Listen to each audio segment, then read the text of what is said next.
창호에 관한 문제는 창호 철물에 관해서 묻는 것이 나왔는데요. 41번 여다지 창호용 철물이 아닌 것 경첩, 도어 체크, 도어 스톱은 여다지인데 레일은 이다지 내지는 미석이에 쓰이는 거죠. 레일하고 호차. 42번 다음 철물 중 창호용이 아닌 것 크레센트, 도어 체인, 플로우 힌지 이런 것은 이제 창호에 쓰이는 것인데요. 안장쇠는 큰 보하고 작은 보를 연결할 때 쓰는 철물입니다. 유리 공사에 대해서는 유리 종류하고 그 특징을 묻는 문제가 주로 출제가 되고 있는데요. 일반 유리, 휨 강도, 단열, 방범 방화, 방사능, 의장 유리 두께에 대한 문제가 출제가 됐습니다. 일반 유리라고 하면은요, 53번 건축공사의 일반 창유리로 사용되는 것은 소다 석회 유리입니다.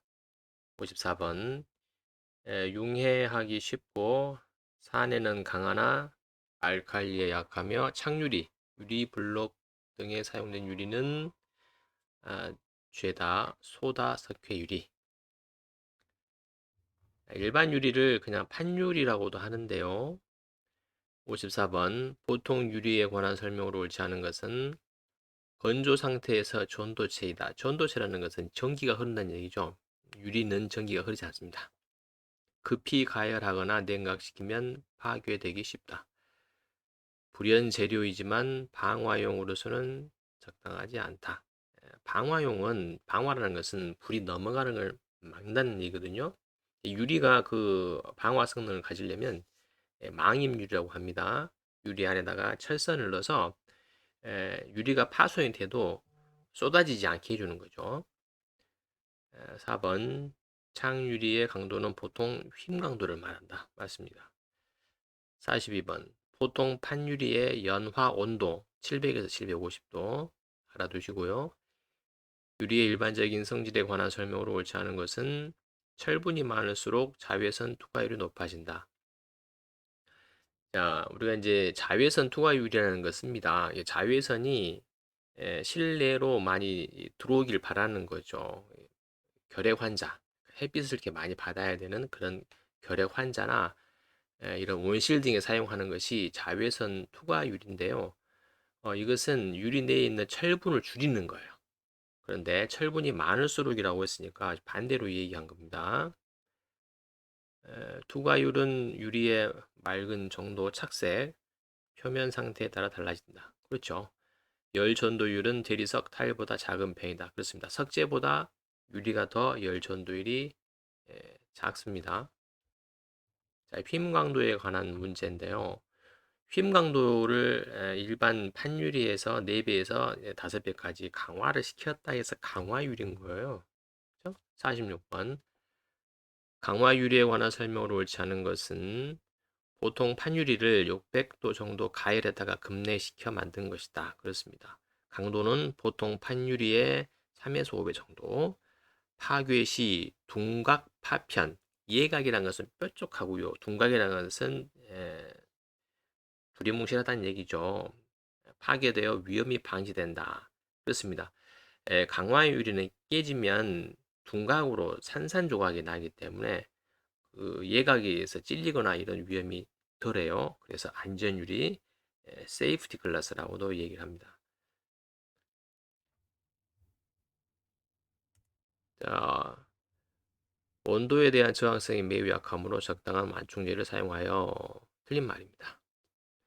4번 가공 후 절단이 불가하므로 소요 치수대로 주문 제작한다. 그렇죠. 일단은 손을 대면 이게 산산조각 부서지기 때문에 현장 가공이 불가하다. 알아두시고요. 47번 강화 유리에 관한 설명으로 옳지 않은 것. 파괴 시 파편이 예리하여 틀렸죠. 위험하다. 반대로 얘기한 겁니다.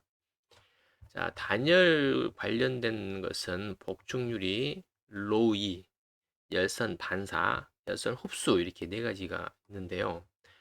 복층유리라는 것은 이제 페어글라스라고 하죠. 유리 두 짝을 써서 안에는 공기층을 두는 겁니다. 복층유리의 사용 효과로 좋지 않은 것, 전기 전도성 향상, 전기하고 유리하고 관계없습니다. 결로가 방치되죠. 단열이 되니까 방음이 됩니다. 단열 효과에 따른 냉난방법 경감 맞는 말이고요. 로우 유리라는 것은 난방 효율을 높이는 것인데요. 자, 사진에서 본 것 같이 바깥에서 태양광이 들어오면 가시광선은 그대로 들어오는데요. 이 적외선을 반사를 시켜줘요. 적외선 반사. 그리고 내부에서는 안쪽에다가 은으로 코팅층을 이렇게 만들어 놓으면은요. 내부 난방열이 바깥으로 빠져나가지 않아요. 그래서 난방에 유리합니다. 겨울철 난방에 유리한 게 뭐라고? 로이 유리라는 거.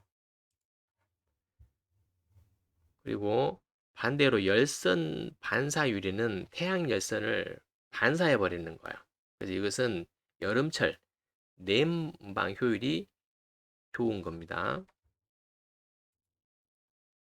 판유리 한쪽 면에 열선 반사를 위한 금속 산화물 코팅망을 형성, 반사 성능을 높인 유리. 태양열을 반사시키는 거죠. 열선 반사 유리입니다. 반대로 열선을 흡수하는 것이 있어요. 반사가 아니라 이것은 열선 중에 적외선을 흡수를 시킵니다.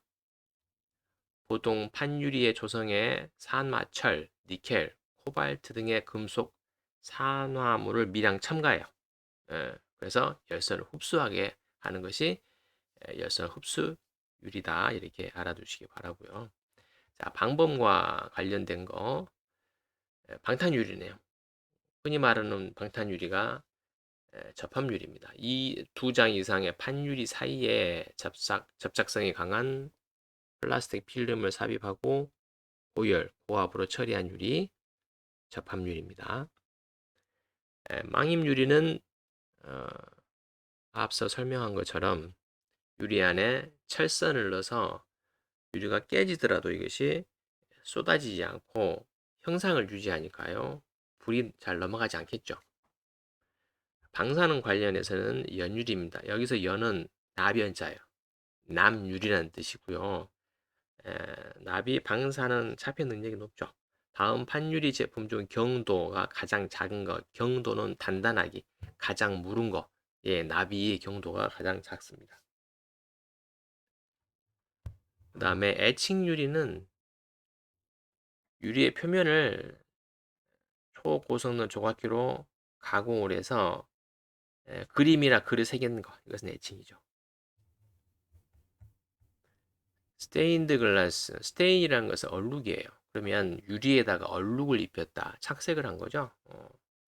41번 각종 생유리의 작은 조각을 도안에 맞추어 절단하여 조합해서 만든 것. 성당의 창등에 사용된다. 이것은 스테인드 글라스. 자, 후판 유리라는 것은 후는 두꺼운 후예요. 두꺼운 유리, 우리가 판유리 중에서 6mm 이상 된 것을 두껍다 해서 후판 유리라고 합니다.